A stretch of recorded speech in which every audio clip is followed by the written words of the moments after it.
Olá! O tema escolhido foi muito propício, né, assim, para te ajudar no mercado aí, para você aplicar com seus alunos, que é como que eu consigo conquistar novos alunos utilizando o VO2 máximo para prescrição de exercícios, né, para prescrição de treinos e como avaliar isso, né? Porque com isso você pode potencializar os resultados dos seus alunos e fidelizá-los ainda mais. Eu quero facilitar, né, no seu dia a dia aí e te ensinar a desenvolver esse raciocínio físico integrado.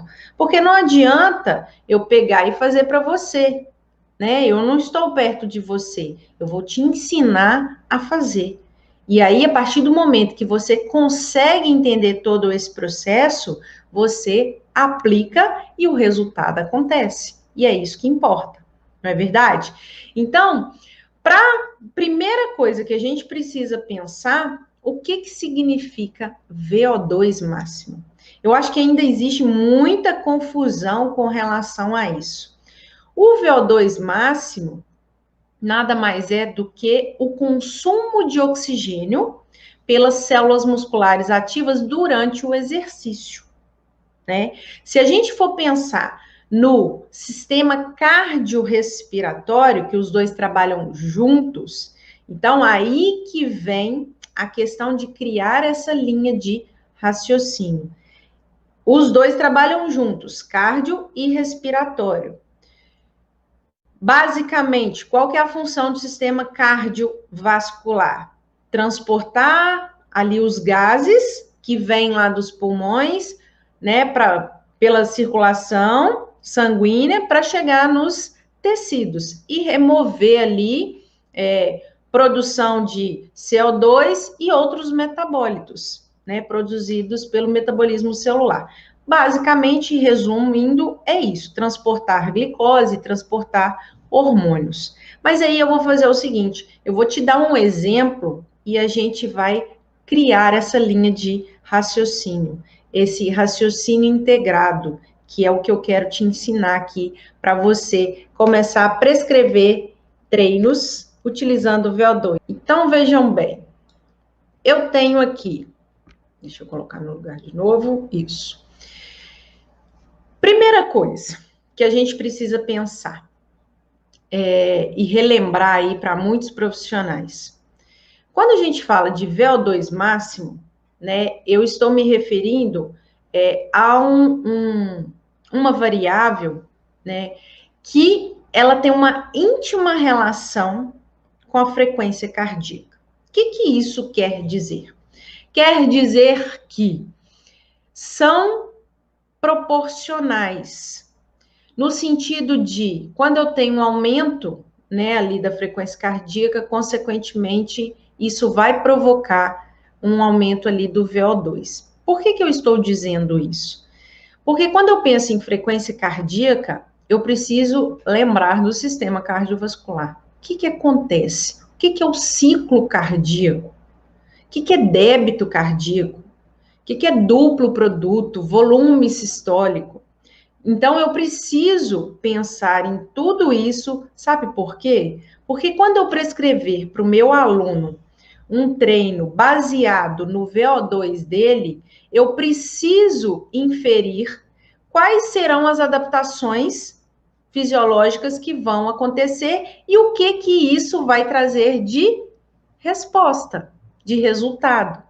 Então, eu trouxe aqui um exemplo, né, e coloquei que o VO2, a frequência cardíaca e a escala de percepção subjetiva de esforço, elas têm uma íntima relação, no sentido de que, eu vou usar só frequência cardíaca, ou eu vou usar apenas escala de Borg, ou eu vou usar apenas o VO2. Não, utilizem os três. Porque se você utilizar os três, olha quantos dados que você vai ter para prescrever ainda mais de forma específica para o seu aluno. E olha o quanto isso vai mostrar para o seu aluno que você sabe o que você está fazendo. E aí você vai saber explicar para ele o que que aconteceu, por que que ele teve aquele tipo de resposta e por que que o treino precisa, né, ser reajustado caso seja necessário. Porque são argumentos. A gente utiliza de argumentos com conhecimento. Então, se eu entendo o que que acontece com a frequência cardíaca, entendo o que que acontece com o VO2 máximo, e entendo o que que é a escala de percepção subjetiva de esforço, todos três estão relacionados a quê? A intensidade. E o que que a intensidade tem a ver com tudo isso? Qual substrato energético que eu quero priorizar no metabolismo? Olha só, o tanto de informação que eu já trouxe aqui para falar de prescrição com VO2 e avaliação com VO2 máximo. Então, eu fui lá no metabolismo, em vias metabólicas, em substrato energético, e aí eu vou mais longe ainda. Dependendo do objetivo do aluno, se o objetivo dele, por exemplo, é emagrecimento, eu tenho tipos de alunos diferentes. Eu tenho aquele aluno que inicia hoje, sedentário, que está ali com uma porcentagem, uma massa gorda elevada, quando comparada ali, né, em relação, na verdade, à massa magra, né, o que pode ser um quadro de sobrepeso ou obesidade, ou às vezes pode ser um aluno que já treina, ou aluna, né, gente, que já treina, e o que que acontece? Quer diminuir, reduzir ainda mais o percentual de gordura, mas talvez já tenha uma quantidade de massa muscular razoável. Aí você pode parar e pensar, mas peraí, esse exemplo aí, professora, que você está me dando, se a pessoa já tem, vou colocar o sexo, né? Uma mulher, eu fiz a avaliação dela. E é a quantidade de massa muscular dela para a idade dela, de acordo ali com a avaliação, é normal, mas ela está com o percentual de gordura um pouquinho elevado. E ela já treina, ela não é sedentária, ela é uma pessoa ativa que já treina. O que eu vou ter que ajustar aí? Porque ela quer reduzir o percentual de gordura. Então, eu preciso pensar aí na questão da dieta dela, como que está sendo, né? Aí que vem o casamento aí com a nutrição, né? Esse trabalho multidisciplinar, e muitas vezes com médicos endocrinologistas, a gente tem que ter esse tipo de conhecimento para dialogar com esses profissionais. E aí, pensando na dieta dessa mulher, ela tem massa muscular, né, considerado normal. Ela quer perder mais gordura corporal. Em qual intensidade que eu devo trabalhar? Então, eu preciso ali priorizar metabolismo de gordura. Então, não vai adiantar eu ficar fazendo um treino em que ela vai utilizar mais glicogênio, em que o meu substrato é carboidrato. Porque eu não quero anaeróbio, eu quero aeróbio. E aí, quais protocolos que eu posso utilizar? Quais testes que eu posso utilizar? Eu posso utilizar o VO2 máximo, eu posso utilizar a frequência cardíaca máxima e posso utilizar a escala de percepção subjetiva de esforço, também conhecida como escala de Borg. Então, é isso que faz diferença. Então, eu trouxe aqui um exemplo, né, de um aluno, para monitorar a progressão dele, né, eu vou fazer uma reavaliação daqui a algum tempo. Então, após 2 meses de treino, eu vou reavaliar esse indivíduo. E no início, ele estava com um VO2 máximo de 35 ml por quilograma de peso corporal. Aí, o que acontece? Para quem tem um pouco de dificuldade aí, VO2 máximo, como eu disse, é o consumo máximo de oxigênio, ou seja, a partir do momento que o oxigênio sai lá do ar alveolar passa pelo coração, no lado esquerdo do coração, e ele é transportado pela circulação sistêmica, em 1 minuto, eu tenho aí o consumo de oxigênio. Por isso que é elevado a -1, tá?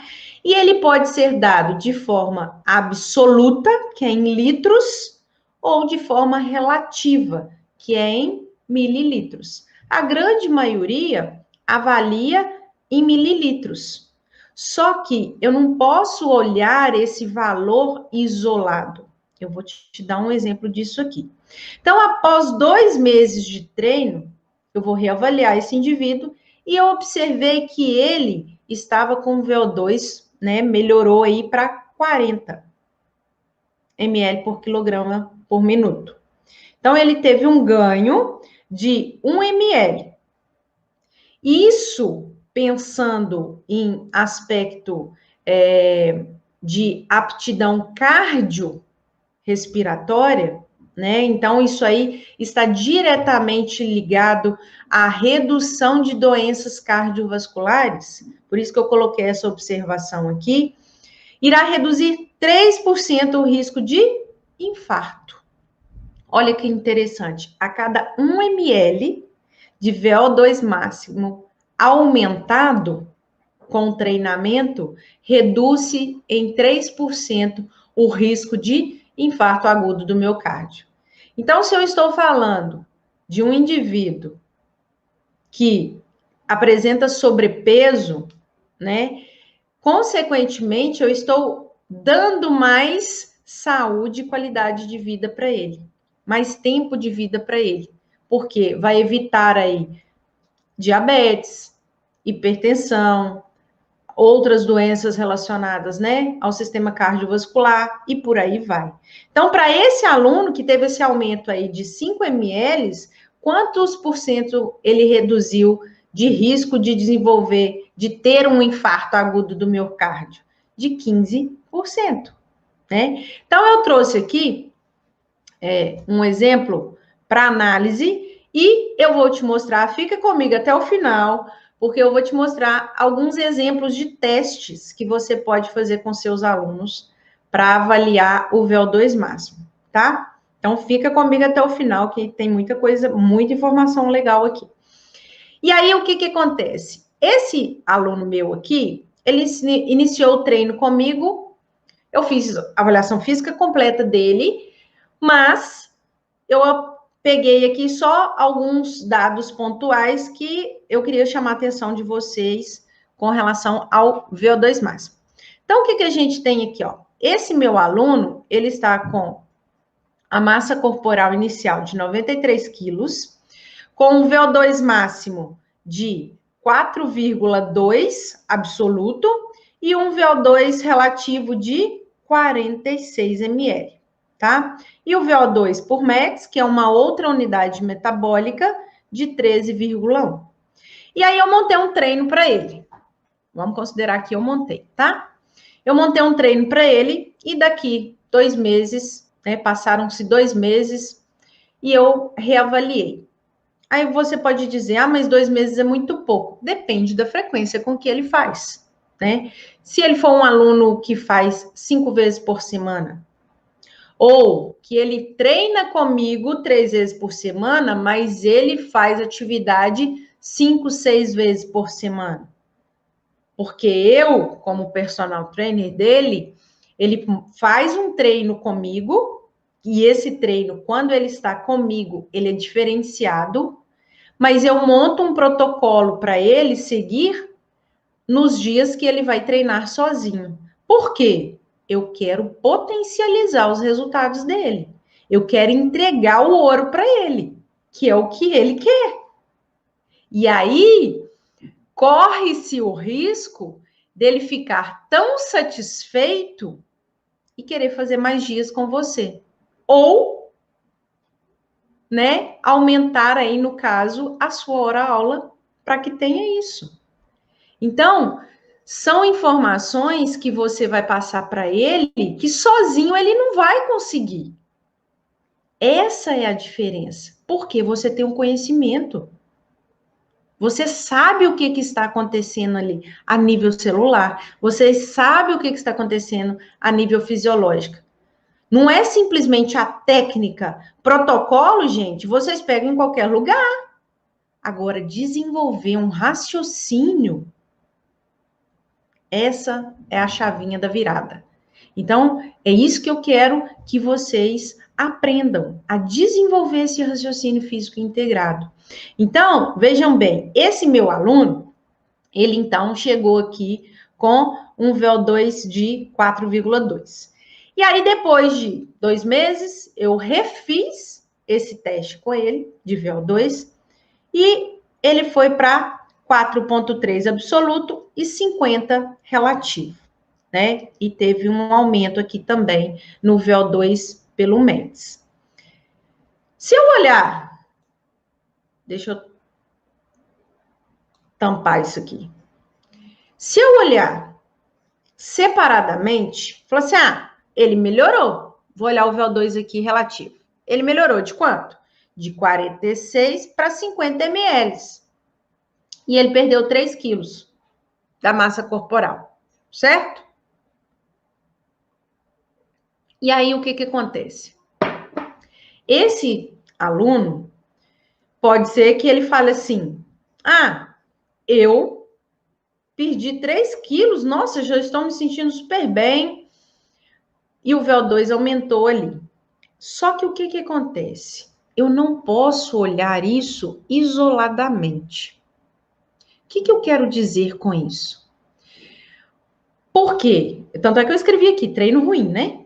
Se eu olhar, analisar esse VO2 aqui, 50, de 46 para 50, aparentemente ele teve uma melhora, mas fisiologicamente ele não gerou adaptação. E eu quero que gere adaptação fisiológica. Que tipo de adaptação? Com o tempo de treinamento, porque a gente tem respostas agudas e respostas crônicas ao treinamento. Eu quero essas adaptações crônicas a longo prazo. Por quê? Eu estou falando aqui em emagrecimento. Emagrecimento, gente, é um processo a longo prazo que envolve uma série de fatores, né? Eu já comentei isso com vocês aqui, quem já me acompanha há algum tempo. E aí, o que acontece? Eu não posso simplesmente falar que houve um aumento ali, pronto, acabou, e isso aí fez o indivíduo emagrecer. Não. Sabe por quê? Vou te dar um exemplo que você vai conseguir entender isso de uma vez por todas. Imagina o seguinte, esse aluno para de treinar. Ele teve essa melhora, tá? Com esse treino aqui. Aparentemente, de 46 para 50. E aí, esse aluno, o que vai acontecer com ele? Ele vai parar de treinar. E aí, ele vai ganhar peso. Só que o VO2 dele continua o mesmo. Uai, mas como assim? Não tá treinando? Raciocina comigo. Ele ganhou peso, certo? Aumentou gordura corporal, porque ele não tá treinando. Então, aumentou gordura corporal. Então, de 90 quilos aí, ele voltou, foi lá para, vamos colocar aí, 96 quilos, ganhou 6 quilos. Por que o VO2 dele se mantém? Porque tecido adiposo são células. Célula adiposa. E faz metabolismo. Só que o que acontece? Elas utilizam desse consumo, né? Fazem o uso desse oxigênio para se manterem vivas. Só que o VO2 ele não melhora para utilizar essa gordura como substrato. Por quê? Isso aí vai interferir em fatores neuromorais, como, por exemplo, hormônio da tireoide, né, que é o T3, vai ficar limitada ali a sua secreção, que é um hormônio diretamente ligado ao metabolismo.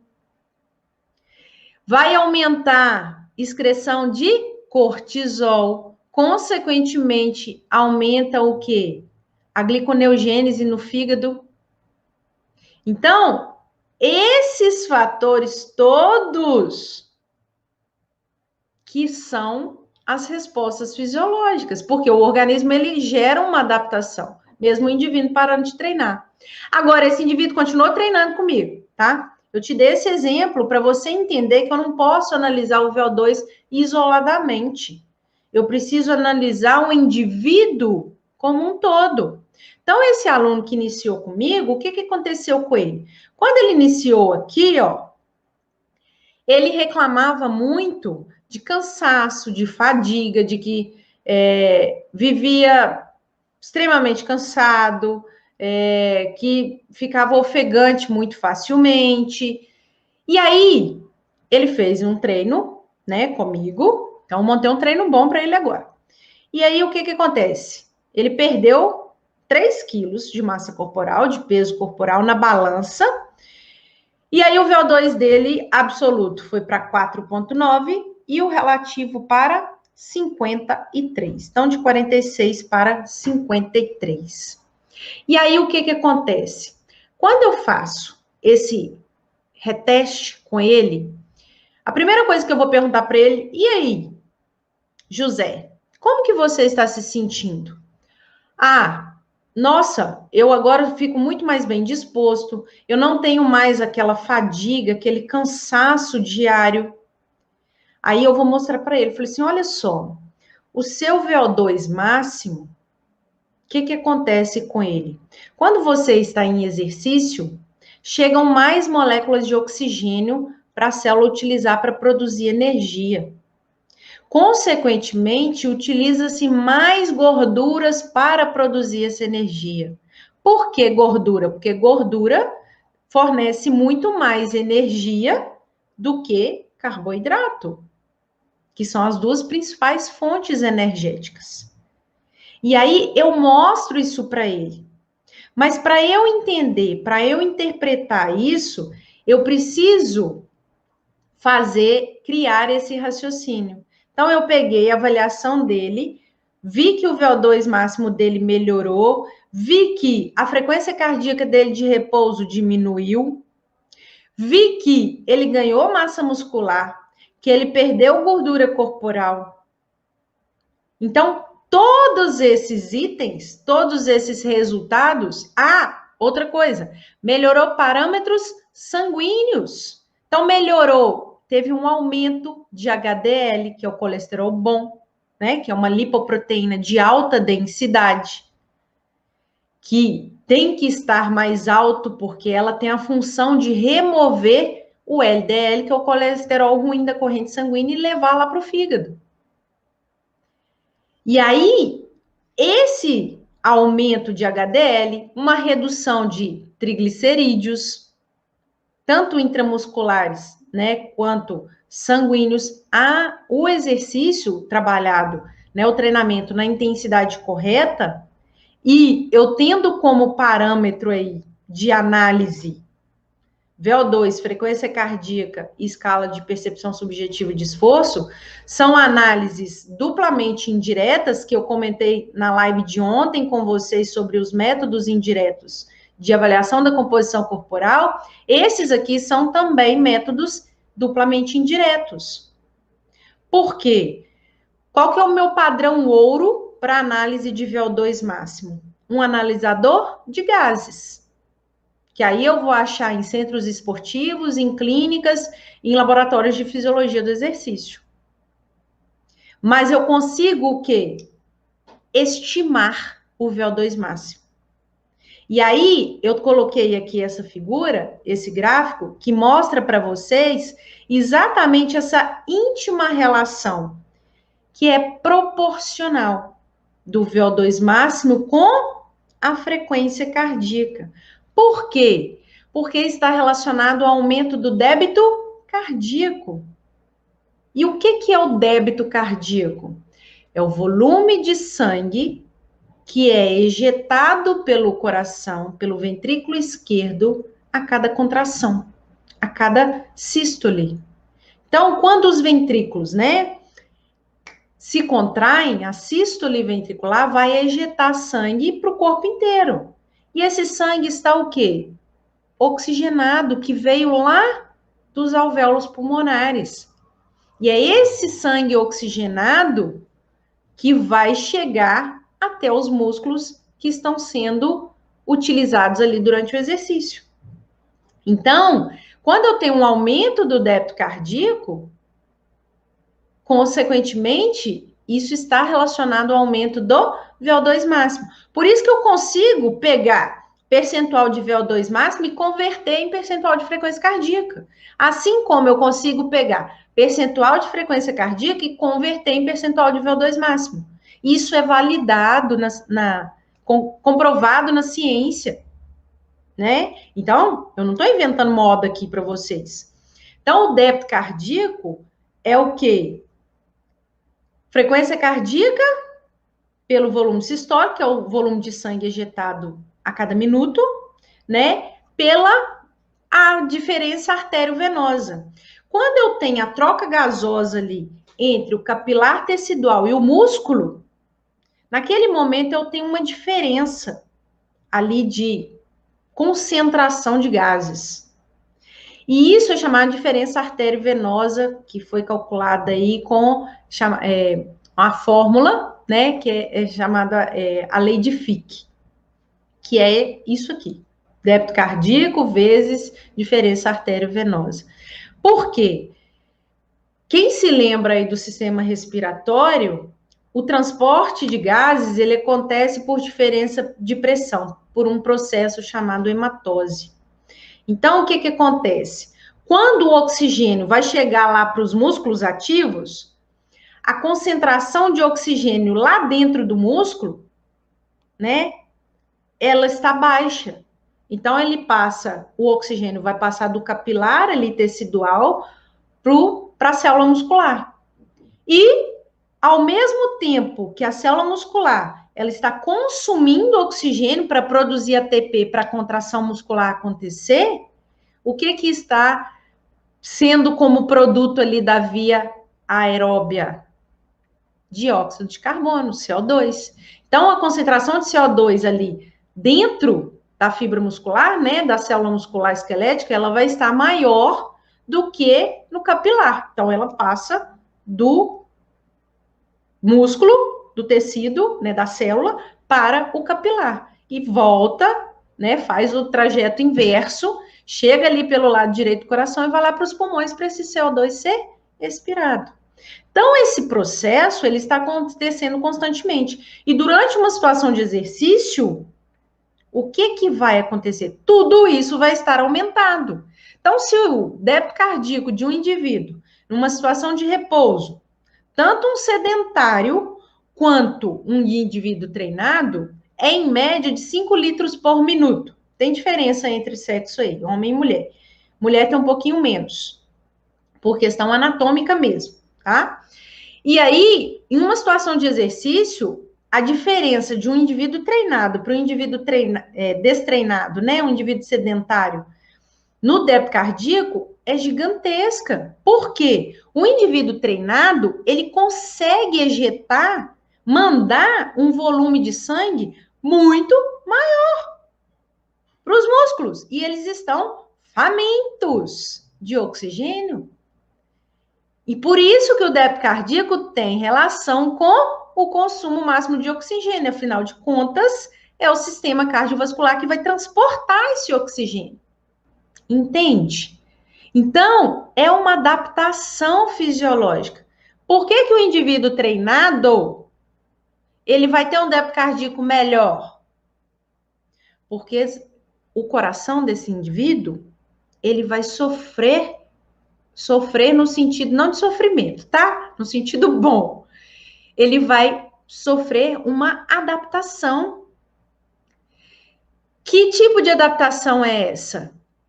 Ele vai ter um aumento ali do comprimento da fibra muscular cardíaca, porque o coração ele é formado por músculo estriado cardíaco. É músculo, né? Ele contrai e relaxa, igual músculo esquelético, que a gente quer aí reduzir gordura corporal, que a gente quer hipertrofiar, aumentar a massa muscular, né? Então, o coração, só que o coração é um tecido muscular totalmente aeróbico, porque ele trabalha 24 horas, então ele não pode fadigar. E aí, uma das adaptações ao treinamento, em especial ao treinamento aeróbio, que é o que eu vou mostrar aqui do VO2, né? Ele provoca o quê? Redução na frequência cardíaca de repouso do indivíduo. E o que fez essa frequência cardíaca de repouso diminuir com o treinamento? Então, o indivíduo começou a treinar comigo hoje, a frequência cardíaca de repouso dele é de 75 batimentos por minuto. Daqui 2 meses de treino, 3 meses de treino, a frequência dele está 60 batimentos por minuto. O que aconteceu? Isso está ligado ao quê? Uma melhora do débito cardíaco e um aumento do VO2 máximo. Por isso que eu estou contando essa história toda aqui, para gerar esse raciocínio em você. E aí, o que aconteceu?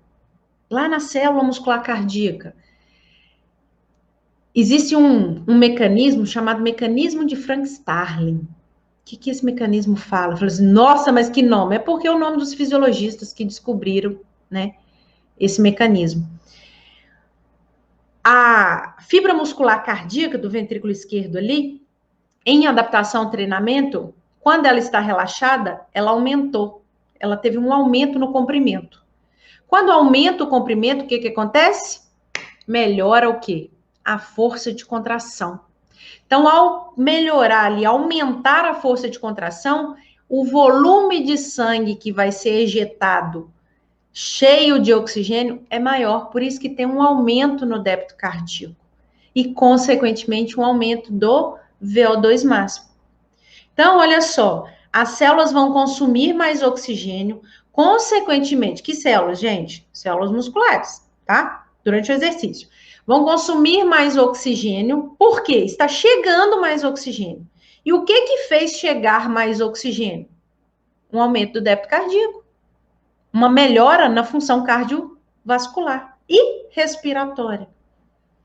E aí, consequentemente, se tem um aumento no consumo de oxigênio e eu trabalho na zona-alvo correta, da intensidade em que eu vou priorizar metabolismo de gorduras, eu vou gerar essa adaptação aí de redução de percentual de gordura. Mas para isso eu preciso saber fazer esse tipo de teste. O teste é o mais fácil, porque você vai copiar um protocolo que já foi validado. Agora, você interpretar todo esse processo para você conseguir explicar para o seu aluno, é isso que vai fazer diferença na sua vida. Pode ter certeza disso. E aí eu trouxe aqui essa tabela, que eu já até mostrei essa tabela em outro momento, para fixar ainda mais essa informação. Então, com relação à intensidade, o que nós temos? Opa, volta aqui. Com relação à intensidade, o que a gente tem aqui? Eu tenho relacionado ao VO2 máximo. A 25% do VO2 máximo é considerado uma intensidade leve. O que vai priorizar no metabolismo aí? Lipídios. Quer dizer que não está utilizando carboidratos? Não quer dizer. Por quê?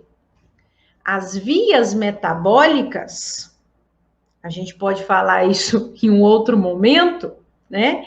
Mas as vias metabólicas, anaeróbia e aeróbia, né? Anaeróbia alática e anaeróbia lática, com a aeróbia, elas acontecem todas ao mesmo tempo. O que vai diferenciar qual vai estar sendo priorizada é a intensidade. É a intensidade com que você vai trabalhar. Agora, o que é intenso para mim, não necessariamente é intenso para o meu aluno. Por isso que eu preciso avaliar as condições desse indivíduo. Eu preciso levar isso em consideração. Né? Então, eu tenho as variáveis do treinamento, mas eu preciso levar em consideração sempre as variáveis do indivíduo, porque isso vai interferir diretamente nos resultados dele.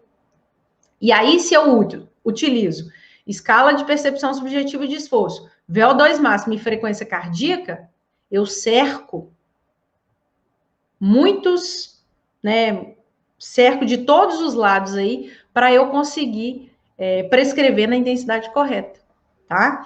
Então, se considerado moderado, seria aqui, ó, 65% do VO2 máximo. Mesmo assim, olha só, eu ainda tenho uma grande contribuição de lipídios.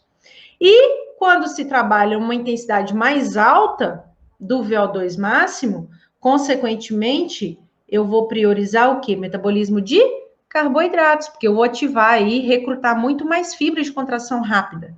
Aí, nesse caso, seria já mais voltado para quê? Ganho de força, hipertrofia, não é verdade? Potência, né? Então, eu trouxe aqui um exemplo para ensinar você a calcular o VO2 de treino do seu aluno e a frequência cardíaca também. E eu trouxe também 2 protocolos que você pode utilizar, que são super simples.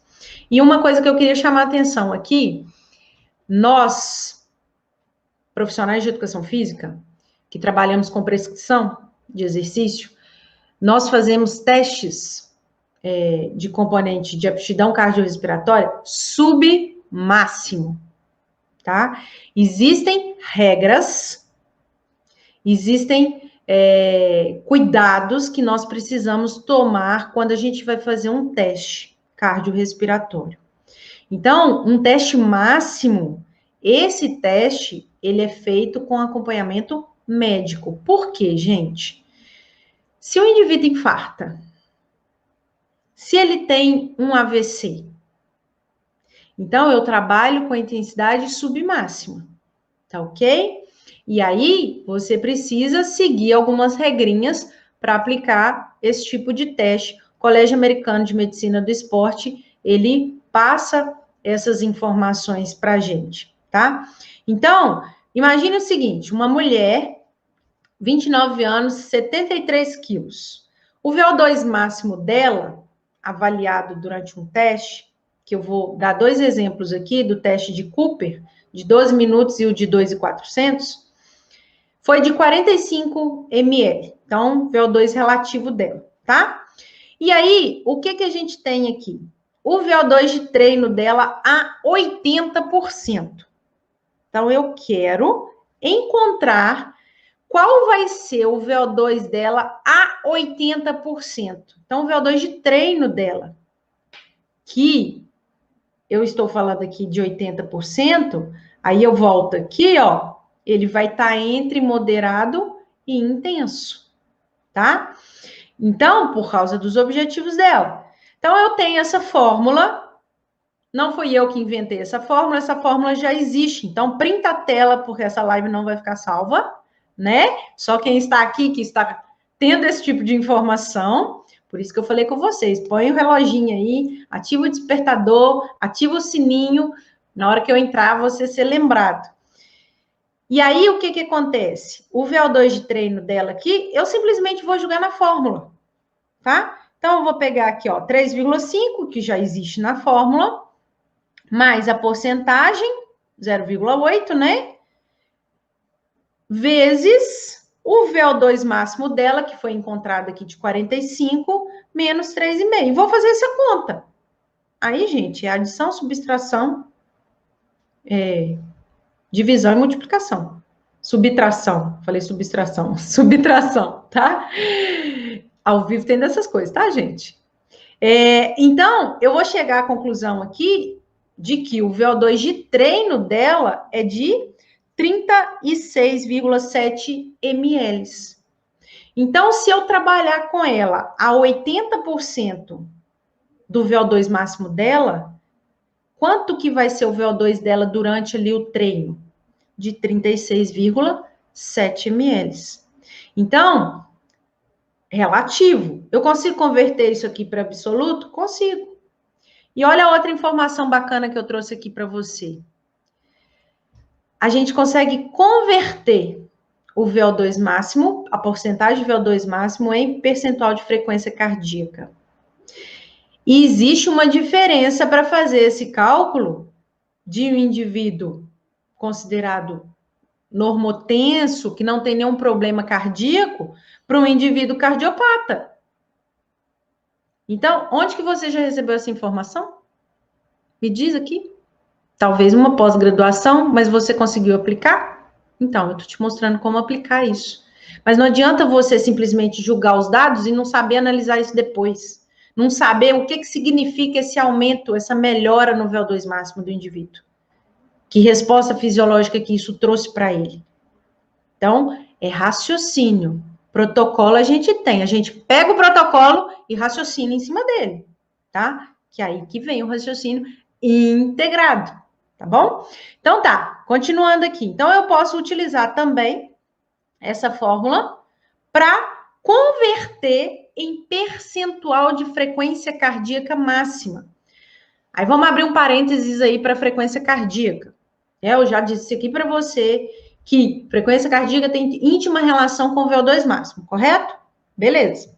E aí, o que acontece? A frequência cardíaca, a gente pode obter durante um teste de esforço. Sabe o mesmo teste que você vai fazer para calcular o VO2 máximo? Para estimar o VO2 máximo ali de forma indireta? O mesmo teste você vai ter a frequência cardíaca máxima obtida durante o teste. Então, você vai monitorar esses dois e ainda vai utilizar a escala de percepção subjetiva de esforço. Porque aí você coloca na intensidade que você quer priorizar ali com seu aluno, né? Pensando nos objetivos dele e nos seus objetivos com ele. Então, eu converto como aqui? Então, exemplo, ó, 80% do VO2 máximo. Eu simplesmente vou colocar aqui essa porcentagem na fórmula e aqui eu encontro o quê? A porcentagem da frequência cardíaca máxima. Aí eu te chamo a atenção aqui para o seguinte, olha só, a porcentagem da frequência cardíaca máxima, ela sempre vai dar um valor um pouquinho mais alto do que o VO2 máximo. Afinal de contas, um é frequência cardíaca, são batimentos por minuto. O outro é quantidade de oxigênio sendo transportada em 1 minuto até chegar, dos alvéolos até chegar nos tecidos, né? No caso aqui no músculo esquelético. Então, se o seu aluno é cardiopata, você vai usar essa fórmula aqui, ó, para converter no percentual da frequência cardíaca máxima dele, tá? E aí, a gente tem a frequência cardíaca de treino, que é uma outra fórmula que a gente usa muito na prática. Muitos profissionais, muitos personal trainers, utilizam apenas a frequência cardíaca máxima como preditor de intensidade. E se você pegar aí a maioria dos artigos que analisam intensidade, capacidade cardiorrespiratória, né, aptidão cardiorrespiratória, você vai achar os dados expressos em quê? VO2 máximo. Aí você lê lá e fala assim, tá, e daí? Você consegue converter em frequência cardíaca. E você agora já sabe o que significa o VO2 máximo aí durante o exercício. Não é simplesmente reproduzir, eu consumo o máximo de oxigênio pelas células musculares esqueléticas, tá? E daí? O que isso vai trazer de resultado para o seu aluno? O que isso, depois que você finaliza uma sessão de treino, significa com o EPOC, que é o consumo de oxigênio pós-exercício. Então, é esse raciocínio que você tem que ter. E aí eu ainda fiz questão de colocar aqui a fórmula da frequência cardíaca de treino, né, que é a de repouso com a intensidade que você vai utilizar ali, e você só precisa da frequência cardíaca máxima e a de repouso, esses valores para jogar na fórmula. Então, ainda coloquei aqui um exemplo, coloquei que eu fiz um teste aeróbio de VO2 máximo e cheguei nessa frequência cardíaca aqui, ó, 195 batimentos por minuto. Então, meu aluno, eu fui fazer um teste com ele e durante o teste, o valor mais alto que a frequência cardíaca dele chegou foi de 190 batimentos por minuto. Aí você pode pensar aí, mas eu não tenho monitor de frequência cardíaca. Hoje é raro, tá, gente? Alguém não ter. inclusive o aluno. Porque o aluno, ele quer treinar, ele quer ter resultado. Então, isso é um investimento para ele. Então, às vezes, se você pedir isso para ele, ele vai investir nisso, tá? Mas, por via das dúvidas, você consegue também, se você não tiver, você consegue monitorar pela artéria radial também. Só que aí, durante o teste, isso vai ficar mais difícil, né? Porque o indivíduo, ele não pode parar. Então, o monitor de frequência cardíaca aí vai te auxiliar nisso também, tá? E aí, eu vou pegar esse valor obtido no teste. Mas se você não fez um teste e você quer utilizar uma fórmula para estimar a frequência cardíaca, existem várias, né? De Carvone, de Tanaka, dentre outras, que você pode utilizar, tá bom? Para calcular a frequência cardíaca máxima. E aí é só jogar na fórmula e você tem a frequência cardíaca de treino. No caso aqui, há um percentual de 87% da frequência cardíaca máxima. Então, aqui a frequência cardíaca de treino a 87% da frequência cardíaca máxima vai ser de 178 batimentos. E aí, como eu disse, existem testes, né, de protocolos para avaliar de forma indireta, duplamente indireta, o VO2 máximo. E um dos mais conhecidos, né, é um teste de campo, que é o teste de Cooper. O teste de Cooper, ele pode ser feito de forma submáxima ou máxima, mas nós vamos fazer submáximo, tá? Se o meu aluno não dá conta de correr, ele vai caminhar. E eu consigo calcular o VO2 máximo dele? Claro! Ele vai caminhar durante 12 minutos. E você precisa o quê? Marcar a distância e jogar nessa fórmula. E aí você tem o VO2 relativo dele. Ah, ele consegue trotar? Então ele vai trotar. Mas de forma submáxima e não máxima. Tá ok? E aí você vai pegar a distância e vai jogar nessa formulazinha. Que é a distância menos 504 dividido por 45. E a distância, ela tem que ser dada em metros. Onde você pode fazer esse teste?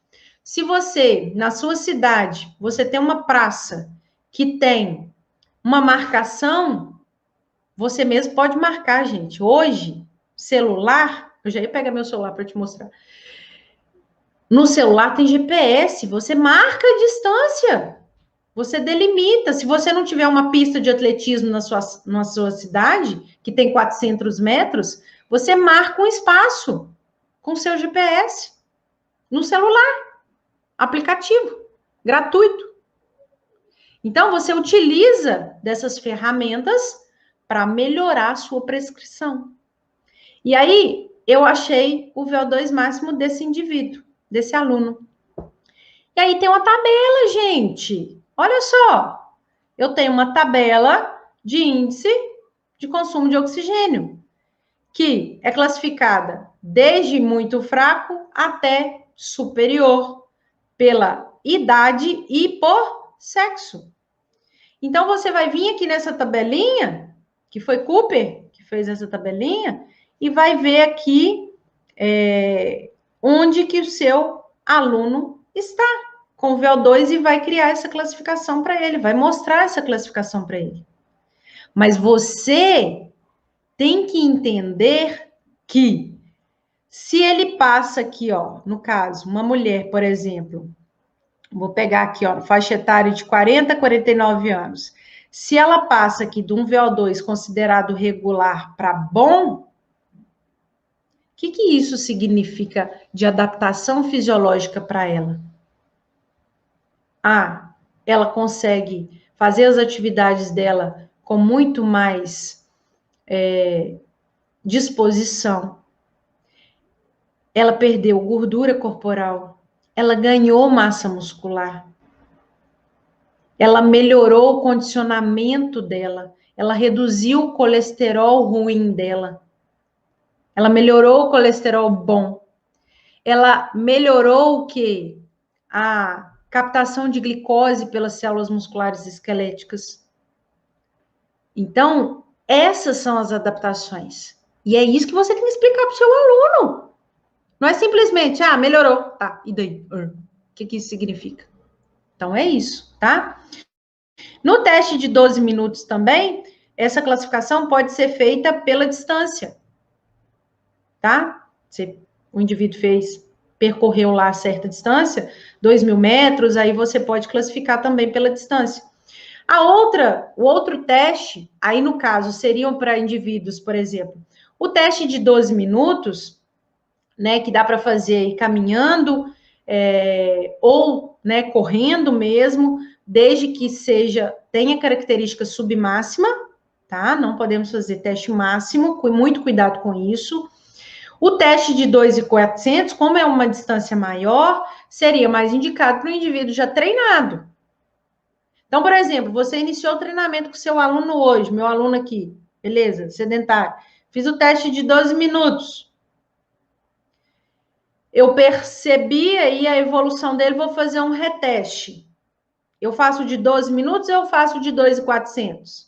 Se você for conservador, porque depende de uma série de fatores, né, gente? Depende de quantas vezes na semana que esse aluno está treinando, quais foram as respostas que ele te deu, né?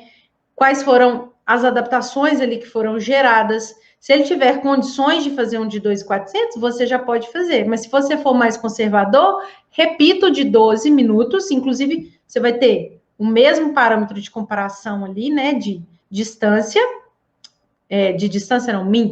de tempo, e mostrar para ele a evolução. E num terceiro reteste, você pode fazer o de 2.400 e mostrar essa evolução para ele. Não é verdade? Então, é só jogar essa formulazinha aqui. E aí, volta na tabelinha de classificação de Cooper para 2.400, que aqui ele dá pelo tempo. Qual que é a ideia? Quanto maior o VO2, em menos tempo o indivíduo vai fazer os 2.400 metros. Tá ok? Então, a gente consegue utilizar VO2 máximo na prescrição dos nossos treinos.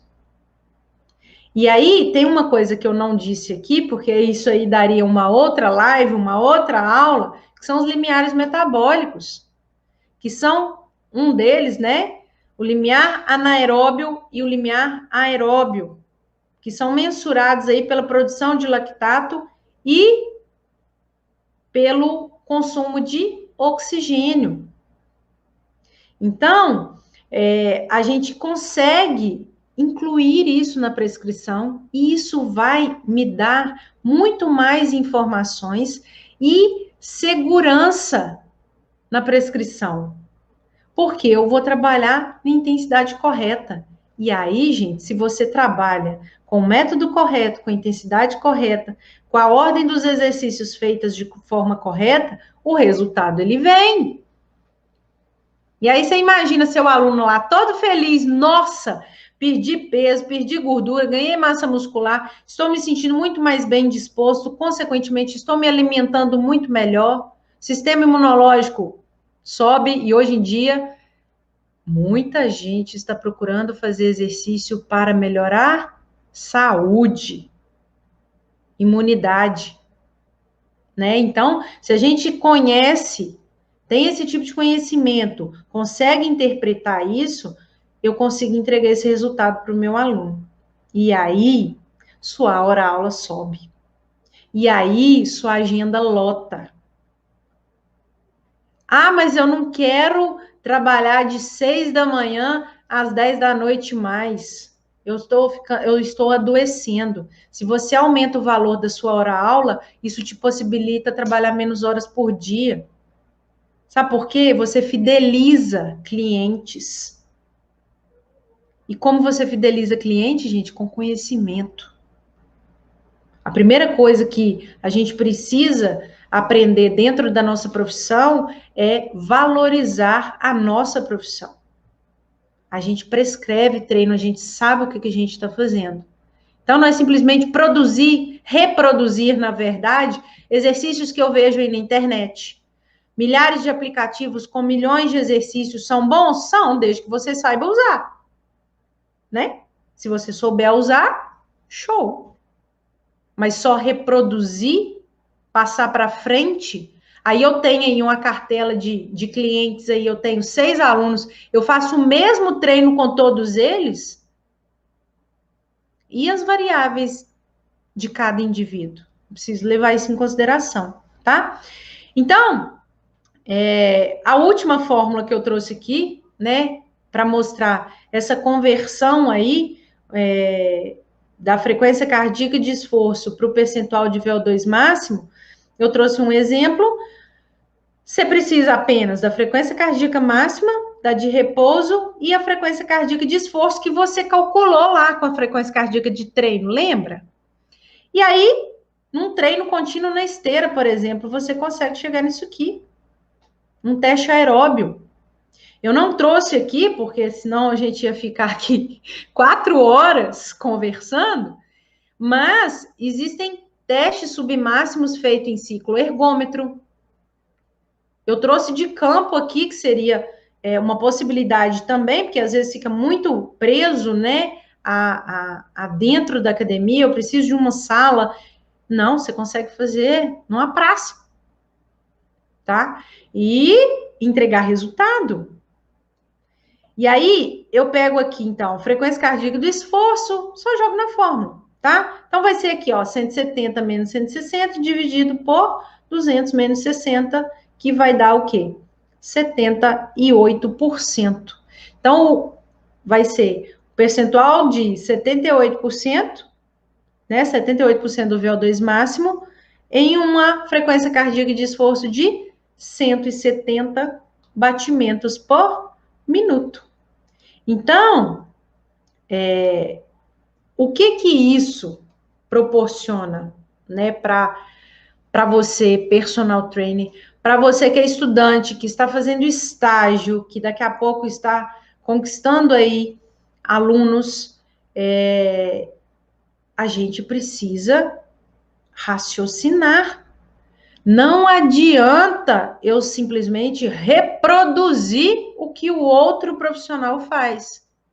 O que ele faz de diferente que ele tem mais alunos do que você? Alguma coisa ele faz. E adianta você fazer igual a ele? Não. Você tem que fazer mais do que ele. E como que você faz mais do que ele? Tendo esse raciocínio físico integrado. Por que isso, gente? Quando eu vou lá na biologia celular, quando eu vou lá na bioquímica, na fisiologia básica, na anatomia básica, na fisiologia do exercício, e aí no treinamento esportivo, cinesiologia biomecânica, eu consigo unir todas essas peças do quebra-cabeça e aplicar ali para o meu aluno. Então, eu iniciei aqui dando o exemplo, né, de trás para frente, te mostrando exatamente como que seria um processo de um teste.